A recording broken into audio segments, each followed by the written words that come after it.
अरे कि हमर होके लगही सुतालिए बेटा राउर पीटे रोजा करे ले डरामा हमर होके लगही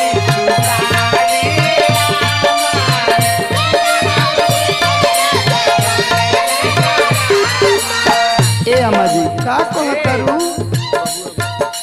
ए बाबू अब का कहतरू हो ए दादा ए खुशी कर दो ओकरा के। ए ना चुप रहा तारा मुँह में खिया दे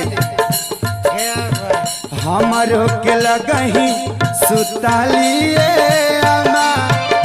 हमर होके लगही सुतालिए